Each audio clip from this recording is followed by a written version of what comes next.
환경부가 산업통상자원부로부터 에너지 정책과 국내 원전 정책을 넘겨받아 기후환경에너지부로 확대 개편하면서 신규 원전 건설이 축소되고 수출 경쟁력도 약화될 것이라는 우려가 나옵니다.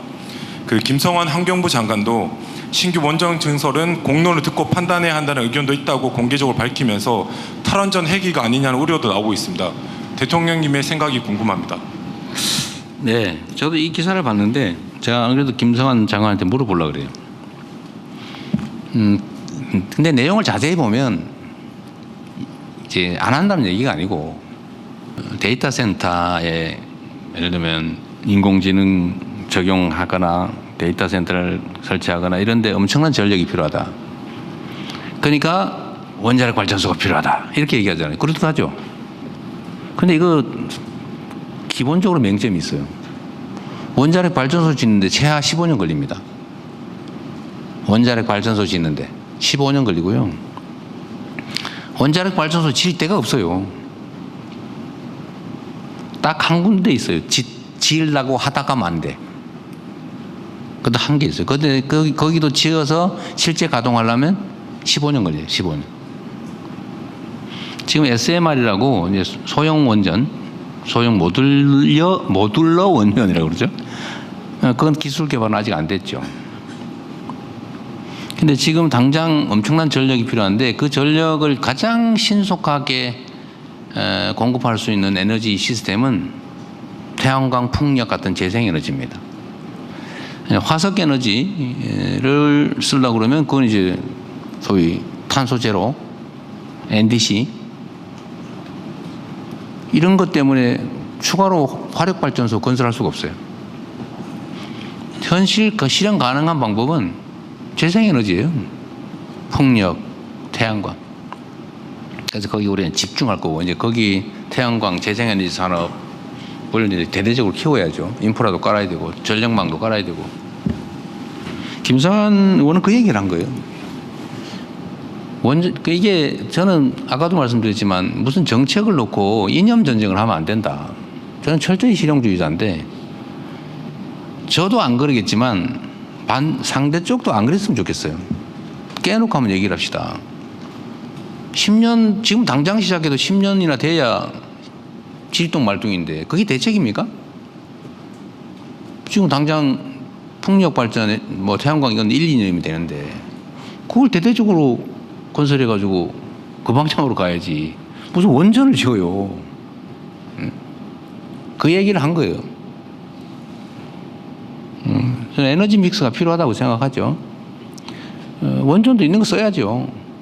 그래서 뭐 가동기간 지난 것도 안전성이 담보되면 확인되면 뭐 연장해서 쓰고 짓던 거 잘 짓고. 그래서 이게 원자력과 재생에너지를 합리적으로 섞어서 쓴다라고 하는 에너지 믹스 정책은 변한 게 없어요. 똑같아요. 그리고 전기 기본계 뭐 그걸 제가 당에 있을 때도 뭐 한다니까 하라고 그러세요. 뭐 그 싸울 일이 뭐 있습니까? 되지도 않을 거. 그래서 그때 통과된 거예요. 그러니까 보고하고 끝났죠. 안 한다는 건 아니고 그냥 원래 계획대로 그냥 하면 되지. 이걸 뭐 지금 당장 할 거냐, 당장 하면 될 걸 안 하는 것처럼 그렇게 얘기하는 것도 문제고. 현실을 정확하게 놓고 가능한 부지가 있고 안전성이 확보되고 하면 하겠지만 내가 보기에는 거의 실현 가능성이 없어요. 어디다 질 건데요? 수십 메가가 추가로 필요한데 수십 기가와트가 필요한데 이거를 원자력 발전소를 하려면 원자력 발전소 30개를 넘게 지어야 되는데 그거 어디다 질 건데요? 그 엄청난 에너지 요구량을 결국은 재생에너지로 갈 수밖에 없어요. 빨리 그걸 대비해야지. 탈원전이냐 감원전이냐 에너지 믹스냐 이런 거 가지고 왜 싸웁니까? 그냥 필요하면 하고 안전성을 확보하고 안전성 확보 안 되면 안 하고 열심히 노력해보고 실용적으로 그랬으면 좋겠습니다. 그리고 기후에너지부 얘기도 그런 논란이 있던데요. 야, 환경부가 에너지를 담당하면 그게 되겠냐? 이렇게 얘기하더라고요. 결국은 문제들이 생기는 거 아닐까? 그런데 반대로 한번 생각해 보세요. 기후에너지부를 만들어서 환경부를 갖다 붙였다고 볼 수도 있는 거잖아요. 그거 생각하기 나름이죠. 환경부에다 그걸 떼다 붙였는지 기후에너지부를 만들어서 환경부하고 합친 건지 그거 어떻게 구분합니까? 그리고 결국은 그 안에 소위 지능부서, 그러니까 에너지부, 에너지 차관, 환경부서, 규제부서, 환경 담당 차관, 이 한 부서 안에서 막 갑론을박 해가지고 정책을 결정하는 거하고 아예 독립부서가 돼가지고 서로 말도 안 하고 이러는 거하고 어떤 게 낫습니까?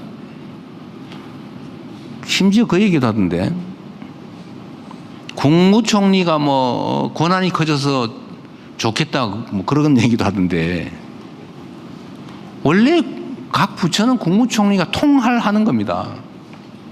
그 중에서 기재부에서 예산처를 띄어가지고 총리 산하로 만드나 총리 지휘를 받는 기재부 안에 예산실이 있으나 뭔 차이가 있어요?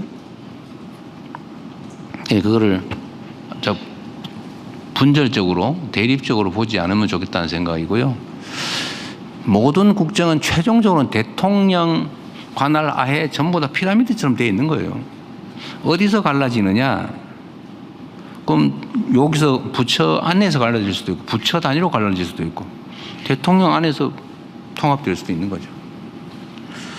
오히려 저는 에너지 분야는 내부 토론을 통해서 문제를 해결하는 게 더 낫겠다. 시간 절감, 절약을 할 수 있다는 생각이 듭니다. 예를 하나 들면요. 우리가 전기차를 많이 쓰자고 전기차 보조금을 줬죠. 여러분도 아마 보조금 받아 샀을 거예요. 그 예산이 몇조 원씩 들어갔어요, 1년에. 근데 그걸 환경부가 관할을 했는데 산자부가 한 게 아니고 환경부가 했어요. 뭐 환경과 관련이 있으니까. 어떤 일이 벌어졌냐. 실제 우리나라에서 벌어진 일이에요. 몇 년 동안 지금. 그게 국가가 보조금을 주고 전기차를 진흥을 하면 국내 전기차 업체가 혜택을 보고 전기차 업체가 발전해야 되잖아요. 그런데 어떻게 됐냐 결론은 중국 버스 전기차 업체가 싸그리 국내 전기차 업체를 다 먹어버렸어요. 국내 전기차 업체는 다 사라졌어요. 왜 그렇게 됐겠습니까? 환경부가 국내 산업 발전 생각을 안 하고 그냥 환경 보존 측면만 생각하면서 예산을 집행한 거예요.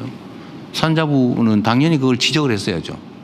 아, 이거 이래 하면 안 되고 국내 산업, 국내 전기 버스에 더 혜택을 주고 이런 걸 해야 된다고 주장을 했어야 되잖아요.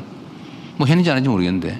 그래서 국무회의에서 막 서로 싸우면 대통령이 조정해가지고 아, 야, 그 국내 버스 전기에 혜택을 주든지 해라 라고 했어야죠. 결국 뭐 어떻게 했는지 모르겠지만 그냥 돈을 수조 원을 뭐 10수조 원 들었을 거예요. 그래서 중국 전기버스 업체만 배부르게 됐죠. 국내 전기버스 업체 다 사라졌어요. 이렇게 놔두면 안 되죠. 차라리 재생에너지 담당 부서하고 환경부서가 그 안에서 치열하게 토론해야죠. 그랬으면 이 일이 안 벌어졌을 겁니다. 그래서 제가 노동부 장관은 노동자에게 산업부 장관은 사장에게 지금 이렇게 해놨잖아요. 걱정 많이 했어요, 사람들이. 싸우면 어떡할 거냐고. 노동부 장관이 노동자 편 들고 산업부 장관이 사장 편 들고 그 둘이 싸우면 어떡할 거냐고. 싸우라고 제가 그렇게 뽑아놓은 거예요. 장관이 싸워야 현장에서 사장과 노동자가 안 싸웁니다. 그런데 노동자가 사용자 편 드는 참 노동부 장관이 사용자 편 들고 산업부 장관도 사장 편 들고 지금 그랬잖아요. 그러니까 어떻게 되냐. 국무회의에서는 조용하죠. 원만하죠. 서로 잘 지내고. 그런데 현장에서는 노동자와 사용자들이 멱살 잡고 싸우게 된 거죠. 국무회의에서 싸워줘야죠. 이해관계 조정을 해야지. 이것도 좀 환경부와 기후에너지부 관계도 비슷하다. 이해해 주시면 좋겠습니다.